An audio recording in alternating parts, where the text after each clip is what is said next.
میرا ایک شاگرد ہے کراچی میں، اس کے ایک مسجد کے ساتھ ایک عورت تھی، وہ لڑکیاں سپلائی کرتی تھی، کس قدر بدترین کام۔ اس نے، میرے شاگرد نے اس عورت کے بیٹے سے دوستی لگائی اور اس کو میرے بیان کی کیسٹ دے دی۔ اس نے کہا یہ سن لینا۔ اس نے گھر میں جا کے لگا لی، اس کی ماں کام کرتے ہوئے چلتے پھرتے سن رہی، کانوں میں آواز پڑ رہی۔ تھوڑی دیر کے بعد وہ آ گئی، کہنے لگی مجھے بھی سنا، تو اس نے سنی، پھر کہنے لگی دوبارہ سنا، پھر دوبارہ سنی، پھر کہنے لگی ایک دفعہ اور سنا، پھر ایک دفعہ اور سنی۔ کہنے لگے یہ کون ہے؟ کہ پتہ نہیں کون ہے۔ کہ کس نے دی؟ کہ یہ مولوی صاحب جو مسجد کا اس نے دی۔ تو اس نے بیٹے کو لیا اور مسجد کے دروازے پر آ کے، لوگ تراویح پڑھ کے نکل رہے تھے، انہوں نے کہا میں یہاں کے امام سے ملنا چاہتی ہوں۔ تو آ گیا، امجد نام ہے اس کا۔ کہا مولوی صاحب یہ کیسٹ آپ نے دی ہے؟ کہا جی۔ یہ کون ہے؟ کہ میرا استاد ہے۔ کیا نام ہے؟ طارق جمیل۔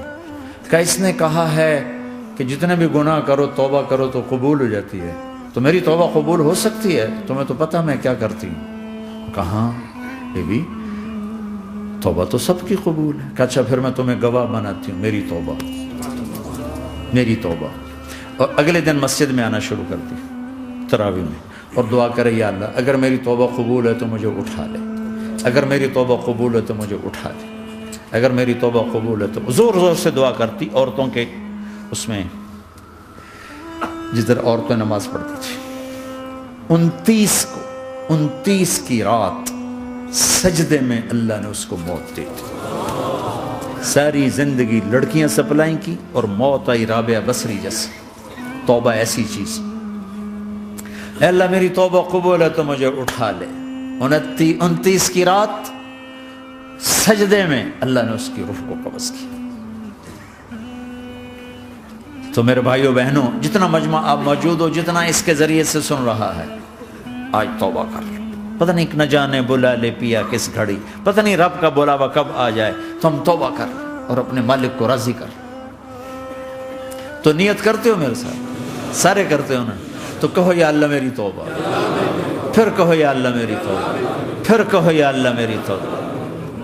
اللہ کی قسم اگر دل سے کہا ہے سب معاف ہو۔